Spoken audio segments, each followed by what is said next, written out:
안녕하세요. 소토끼입니다. 결혼이라는 걸 하게 됐습니다. 그래서 오늘 이렇게 꽃을 하나를 안고 결혼 컨셉으로 등장을 해봤는데요.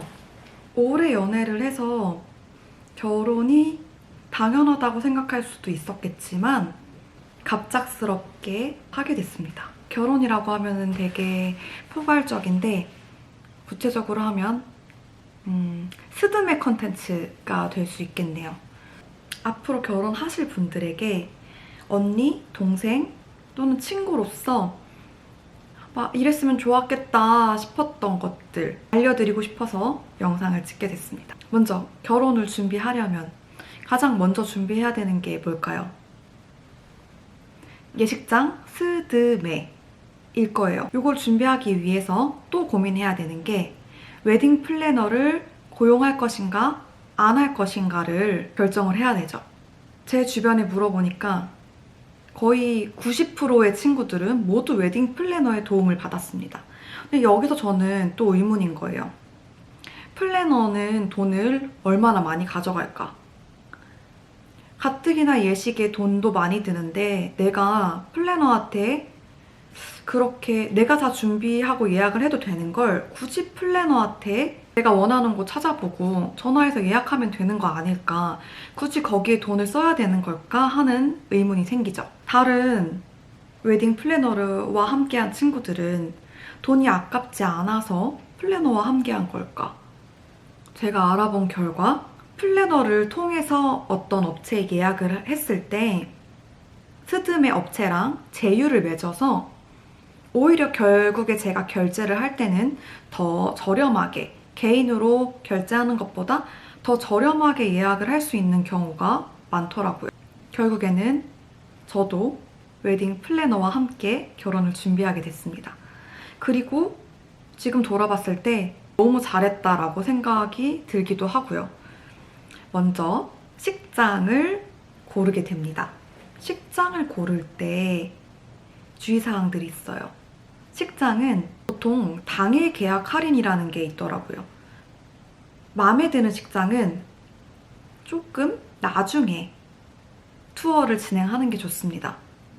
마음에 드는 식장을 먼저 봐버리게 되면 다른 곳이랑 비교를 해보고 결정을 해야 되는데 그렇게 되면 당일 계약 할인을 받지 못하게 되는 경우가 생깁니다. 저 또한 당일 계약 할인을 받지 못했는데요. 먼저 인터넷으로 내가 원하는 식장들을 다 찾아봅니다. 뭐 인스타에다가 내가 원하는 식장의 느낌을 검색해보세요. 무슨 호텔 예식, 뭐 하우스 웨딩 이런 식으로 검색을 해보고 후보들을 쫙 적어서 예약을 다 먼저 해놓습니다. 예약을 먼저 하는 게 제일 중요해요. 발품을 파는 게 정말 중요한데 그 전에 예약을 먼저 해야 될 거 아니에요?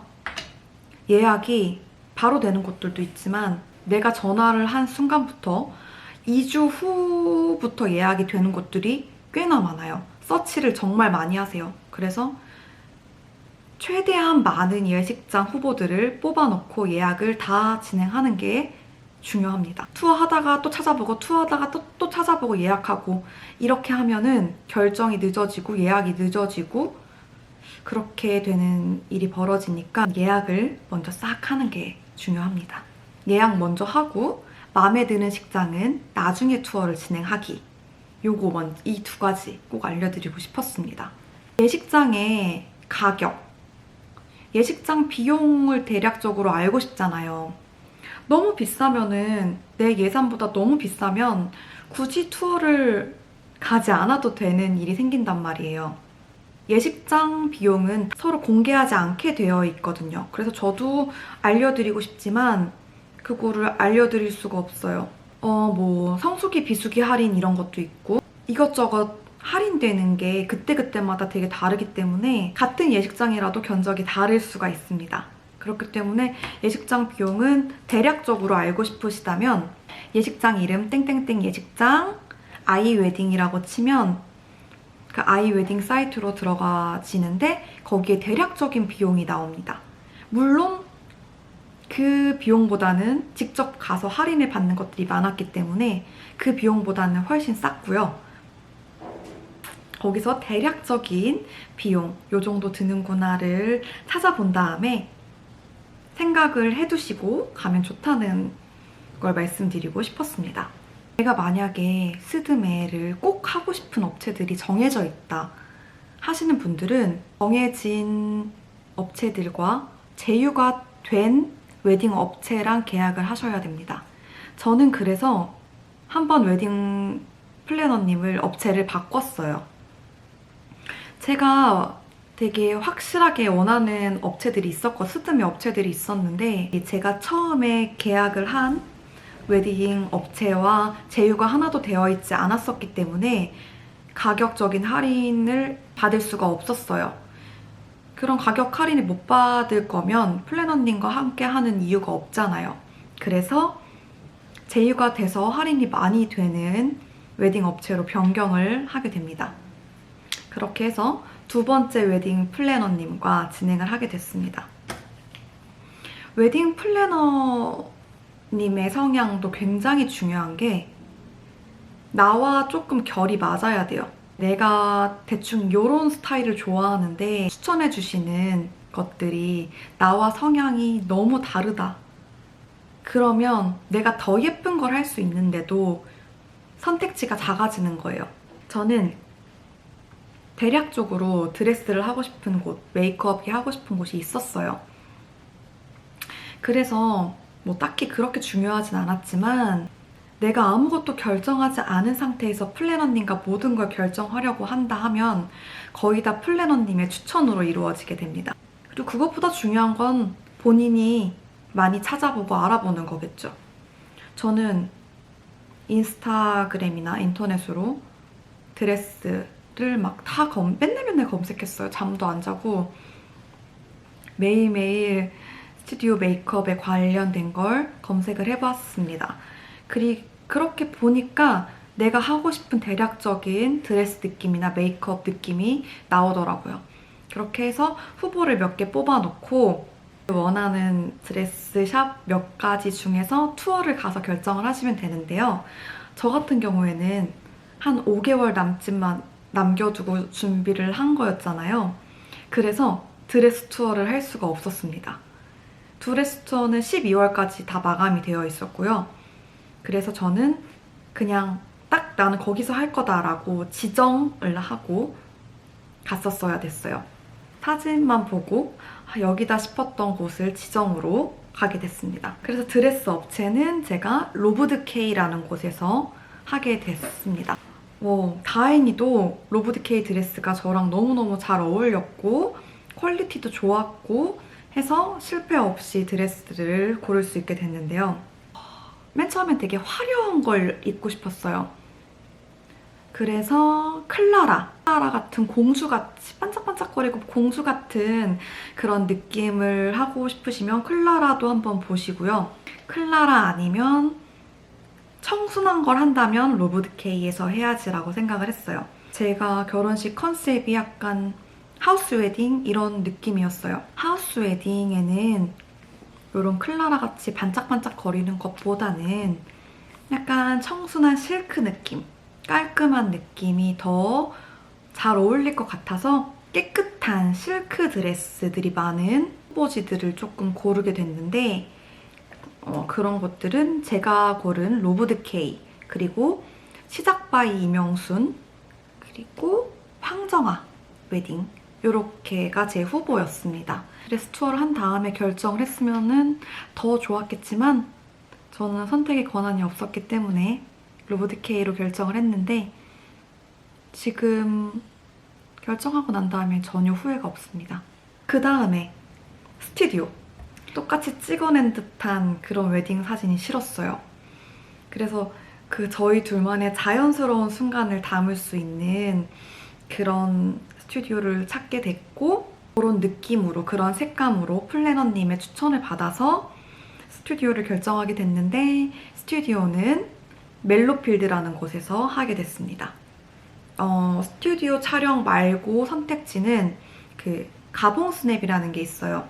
스튜디오 촬영, 가봉스냅 이렇게 둘 중에 촬영을 고르시면 되는데 스튜디오는 말 그대로 스튜디오에서 촬영을 하는 거고 가봉 스냅이라는 거는 드레스샵에 드레스를 입어보면서 그 웨딩 촬영 비스무리하게 하는 게 가봉 스냅입니다. 네, 둘 중에 고르시면 되고요. 저희는 스튜디오 촬영을 골랐습니다. 보정본을 받아보기까지 시간이 2달 정도 소요가 됩니다. 예식 날 사진을 걸어야 하잖아요. 앞쪽에 포토테이프를 만들어야 하는데 그날까지는 사진이 나올 수 있게 촬영을 해야 합니다. 그리고 스튜디오 촬영 때는 헤어 변형이라는 게 있습니다. 제가 헤어 변형을 55만 원 주고 신청을 했거든요. 맨 처음에 할 때는 내가 굳이 이 머리 바꾸는 거 몇 개 가지고 이 돈을 투자해야 하나 라는 생각을 했었는데요. 진짜 돈이 하나도 아깝지 않고요, 결론적으로. 메이크업보다 더 중요한 게 헤어인 것 같아요. 메이크업은 어떻게 포토샵으로 되는데 헤어 변형은 포토샵으로 안 된단 말이에요. 신랑 신부가 촬영을 할 때 머리가 마음에 안 들잖아요. 그러면 표정부터가 완전 똥 씹은 표정으로 나오게 됩니다. 저는 그냥 머리 쏘쏘 정도였고요. 저의 동반자는 머리가 상당히 마음에 안 들었어요. 그 결혼식 날 할 메이크업 샵을 결정을 하잖아요. 그 샵에서 스튜디오 촬영 메이크업도 같이 해주게 되거든요. 대부분 그런 샵들은 여자 위주로 운영이 됩니다. 남자는 약간 제 동반자님의 머리는 거의 한 10분 만에 그냥 해주신 것 같아요. 그래서 어쨌든 너무 어울리지도 않았고 마음에 들지 않았어요. 그래서 처음 시작할 때부터 기분이 조금 안 좋았단 말이에요. 거의 여자 위주로 돌아가기 때문에 남자분들 머리 하실 때 꼭 원하는 스타일을 명확하게 말씀하셔야 됩니다. 말씀 안 하시면은 대충 남들이 하는 그런 촌스러운 스타일을 해놓거든요. 그렇기 때문에 딱 명확하게 신부님들 너무 자기만 신경 쓰지 마시고 남편들 얼굴이 머리가 어떻게 돼가고 있는지 꼭 신경을 쓰시기 바랍니다. 저 남자친구 여기 눈썹이 되게 예쁜데 그 눈썹 다듬어주는 걸 그 메이크업 실장님이 해주시지 않고 그 밑에 약간 스태프분들이 눈썹을 해주시고 남자분들 눈썹 그리고 이런 것들은 다 스태프분들이 해주세요. 근데 그냥 완전 눈썹을 다 밀어넣고 무슨 이상한 나무토막 같은 걸 눈에다 그려놨거든요.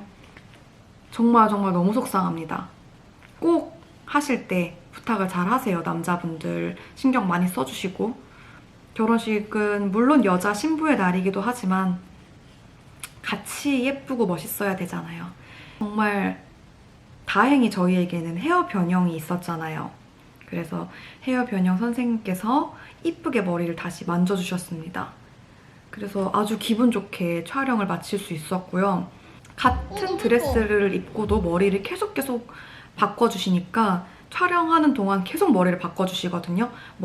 횟수 제한이 있는 게 아니라 촬영하는 내내 이렇게 시간 동안 바꾸고 싶은 건 다 해주세요. 그렇기 때문에 정말 돈이 아깝지 않았습니다. 그 촬영비가 비싸잖아요.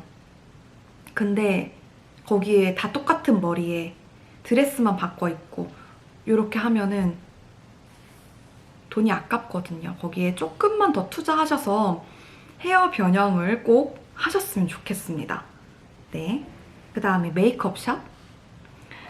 메이크업샵은 저는 에브뉴 주노라는 곳에서 했습니다. 제가 왜 여기서 하게 됐냐면 사진을 보는데 피부 표현이 이렇게 맑고 투명하고 이렇게 물광이 나는 그런 메이크업을 선호하시더라고요. 그리고 약간 볼터치 같은 것도 제가 볼터치를 되게 좋아하는데 볼터치도 되게 뭔가 투명하고 사랑스러운 그런 느낌이 많이 났고 진한 메이크업보다는 한 듯 안 한 듯한 여리여리하면서 진짜 청순한 메이크업에 러블리함을 한 숟갈 이렇게 끼얹은 듯한 그런 메이크업을 하는 곳이었습니다. 제가 스드메 어떻게 결정했는지 대략적으로 말씀을 드렸는데요. 플래너님이 드레스 고르러 갈 때도 항상 따라가 주시거든요. 근데 그거를 동행이라고 하고 따라가지 않는 걸 비동행이라고 합니다. 제가 듣기로는 비동행으로 했을 때는 조금 더 가격이 싸진다고 하던데 플래너님이랑 같이 가면은 안 보여주던 드레스들도 보여주고 약간 좀 더 신경을 많이 써주신다고 해요. 아무래도 매번 결혼을 준비하고 진행하시는 분들이니까 어떻게 하면 더 예쁘게 할 수 있는지를 아시기 때문에 많이 의존하시기 바랍니다. 그리고 마지막으로 저는 결혼이라는 게 식장 정하고 스드메 정하면은 끝나는 건 줄 알았어요. 스드메 정하면 여자 것만 끝나는 거예요. 남자 거, 남자 정장 맞춰야 하고 그 다음에 결혼식 본식 영상, 본식 사진 업체를 골라야 합니다. 맞춤으로 할 수 있고 기성복 대여를 할 수도 있습니다. 근데 저희는 2벌 맞춤을 했고요. 다행히 그 친구가 그 수트를 한 친구가 있어서 그렇게 잘 하게 됐습니다. 본식 영상 촬영 업체를 골라야 하는데 그거를 고를 때쯤에 저는 기력이 많이 없었고 출근도 해야 되고 맨날 이것도 알아봐야 되고 진짜 지칠 대로 지친 상태였어요. 마음에 드는 데도 없고 마음에 드는 데는 예약도 다 차 있고 진짜 아무 데나 하고 싶다라는 생각이 많이 들었었는데 그때 플래너님이 여기저기 추천을 많이 해주셨어요. 그 중에서 정말 마음에 드는 데가 있어서 고르게 됐고 아이잔떼라는 곳으로 계약을 하게 됐고 이 본식 사진에서 또 알아둬야 될 게 있어요. 본식 사진은 그 촬영 나오시는 분이 1인 캠인지 2인 캠인지를 결정을 해야 되는데요. 사실 예식장이 조금 작다면 한 분이 나와서 찍어주시는 1인 캠도 충분하다고 합니다. 근데 저희가 고른 예식장은 조금 규모가 커서 2인으로 찍었을 때 좀 더 풍성한 사진을 얻을 수 있다고 하셔서 조금 더 돈을 투자해서 2인 캠으로 하게 됐습니다. 이렇게 어플이 씌워진 것 같은 그런 색감을 싫어하거든요. 되게 깨끗하고 또렷한 그런 느낌이어가지고 결정하게 됐고요. 아직 결과물을 받아보지 못해서 요거에 대해서는 제가 어떻다 저쩌다 나중에 말씀을 드릴게요. 그리고 본식 영상 업체는 그래비티라는 곳에서 하게 됐습니다. 퀄리티가 딱 봐도 달랐고 그 감각 있었고 평생 한 번뿐인 나를 기록하기에 더할 나위 없이 좋은 업체였다고 생각이 들었기 때문에 골랐습니다. 한번 들어가서 봐주세요. 이렇게 해서 다 고르게 됐는데요. 네, 결혼 준비는 진짜 끝도 없는 것 같아요. 본캐인 뷰티 컨텐츠로도 곧 돌아오도록 하겠습니다. 이렇게 쉼없이 달려왔는데 제가 알려드리고 싶은 것들을 다 알려드렸는지 모르겠어요. 조만간 다음 영상으로 만날게요.